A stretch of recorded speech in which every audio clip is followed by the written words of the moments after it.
मोहन यादव जी से आप जब भी मिलिए वही चेहरे पर मुस्कुराहट और वही ऊर्जा नजर आती है। तो तालियों की गड़गड़ाहट के साथ स्वागत कीजिए डॉक्टर मोहन यादव का। मध्य प्रदेश के मुख्यमंत्री हमारे साथ इस वक्त मौजूद हैं।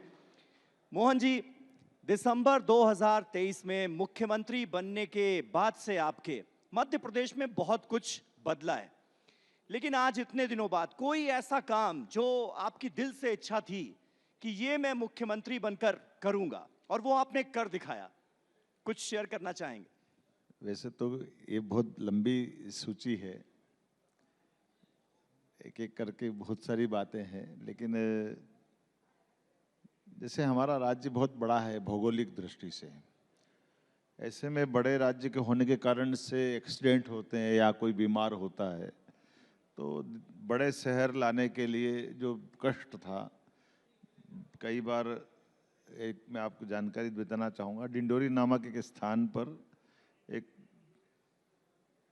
बड़े अधिकारी पुलिस के जूते में पैर डालते हैं और पैर डालने में उसमें सांप बैठा है और उसको काट लेता है, और ये तुरंत उनको डिंडोरी से जबलपुर आएंगे तो 2-3 घंटे लगेंगे, कहीं और जाएंगे तो, और वो जहरीला सांप है। तो ये हमने एयर एम्बुलेंस चालू की, जहां हमारे ऐसी भौगोलिक दृष्टि से मरीज को तुरंत गति से मदद करना है। तो जहां हेलीपैड है वहाँ हवाई जहाज हेलीकॉप्टर भेजते हैं, और जहां एयर स्ट्रिप है वहाँ प्लेन से भेजते हैं। जिनका आयुष्मान कार्ड है उनको उस तरह से हम फ्री देते हैं, और जिन पे आयुष्मान नहीं वो पेड अपनी उसकी निश्चित फीस है वो दे दे। तो मुझे इस बात का संतोष है कि अभी तक कई सारे लोगों की जान बचा करके बड़े पैमाने पे हमने काम किया। मुझे इस बात का संतोष है। देश भर में सबसे पहले एयर एम्बुलेंस का काम हमने एक तरह से हेल्थ की साइड में किया। वैसे तो करने के लिए अब आपने देखा ही है कि चीता अगर फल फूल रहा है तो हमारे राज्य में ही फल फूल रहा है ना भाई, ये असंभव काम है। 100 साल पहले पूरे एशिया से चीता प्रजाति एक तरह से विलुप्त हो गई थी। आज की स्थिति में 20 लाए थे हम बोत्सवाना और ये तमाम दूसरे साउथ अफ्रीका वगैरह से, तो लेकिन आज की स्थिति में 53 से ज़्यादा हमारे परिवार के वो सदस्य हो गए। और कहने के लिए आर्थिक दृष्टि से भी राज्य हमारा सबसे अच्छी अर्थव्यवस्था वाले राज्यों में से, जो भारत सरकार के मापदंडों के अनुसार खर्च की सीमा में भी और आय की वृद्धि में भी काम कर रहे हैं।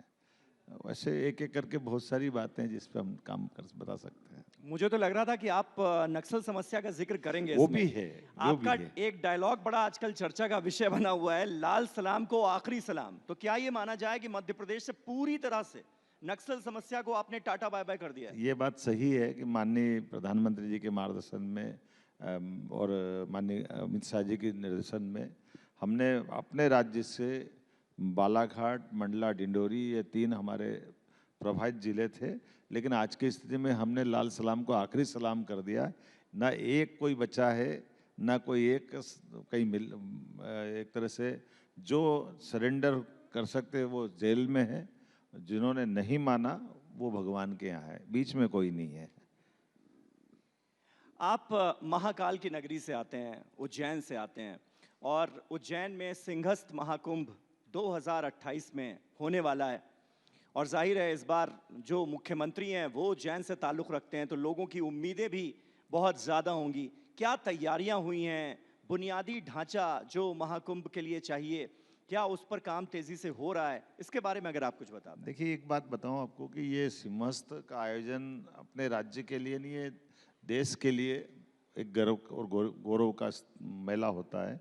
जब विश्व के सबसे बड़ा मेला, जैसे उदाहरण के लिए उज्जैन की आबादी 8 लाख है जी, लेकिन जब मेला होगा तो 30 करोड़ लोग हमारे यहाँ रहेंगे।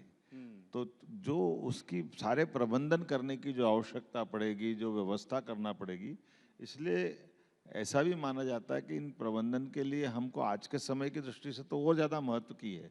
तो हमने सारी व्यवस्था की है कि ये आने वाले समय में बाल बराबर भी किसी को कष्ट न हो।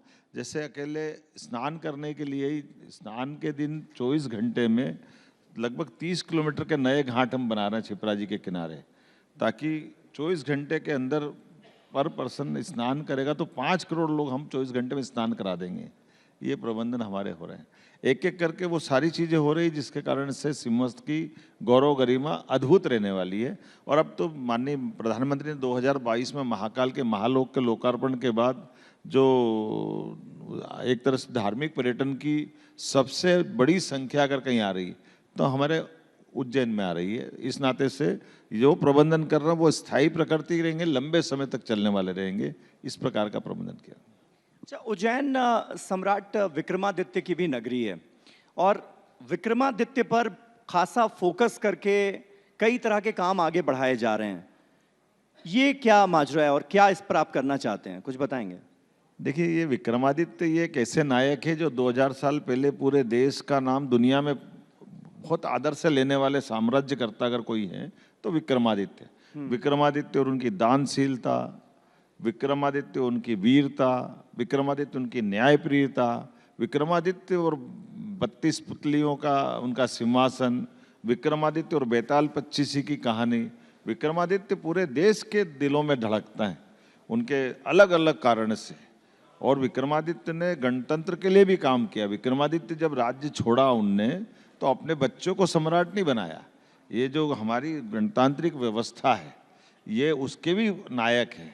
एक तरह से तो विक्रमादित्य को लेकर कल्चर मिनिस्ट्री के माध्यम से हमने रिसर्च सेंटर भी बनवाया जो विक्रमादित्य काल की गाथाओं का संकलन करते हुए उस पर काम कर रहा। आर्कियोलॉजी की दृष्टि से सिक्के और तमाम पुरातत्व की सामग्री उसका संयोजन करना, फेलोशिप दिलाने का काम हम अलग अलग सब्जेक्ट में करा रहे हैं। विक्रमादित्य और नवरत्नों के आधार पर पुरस्कार हम दे रहे हैं। मुझे गर्व है कि आज की स्थिति में विक्रमादित्य के नाम पर सुशासन को लेकर के सबसे बड़ा पुरस्कार पूरे देश में हमारे विक्रमादित्य शोध संस्थान के माध्यम से मध्य प्रदेश सरकार देने वाली है।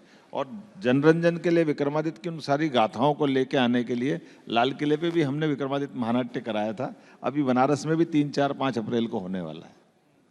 विक्रमादित्य के त्वरित न्याय के सिद्धांत के बारे में भी हम सब ने बचपन में पढ़ा है और हर कोई जानता है उसे। तो क्या वो सिद्धांत भी लागू कर रहे हैं? क्योंकि डॉक्टर मोहन यादव को गुस्सा भी आता है कभी कभी। सोशल मीडिया पर, एक्स पर जब हम कुछ पोस्ट देखते हैं, अभी हाल ही में आपके जो पोस्ट सीधी और गुना में भ्रष्ट अफसरों के खिलाफ जो आपने त्वरित कार्रवाई की, वो क्या विक्रमादित्य के सिद्धांत ही लागू किए जा रहे हैं क्या उधर भी? देखिए, ये हमारा तो देश में वैसे भी ये सहज सिद्धांत है कि न्याय करना है तो न्याय में देरी से न्याय की आत्मा के साथ अन्याय हो जाता है। तो अगर गलत हुआ है तो गलत पे तुरंत कार्रवाई होना ही चाहिए।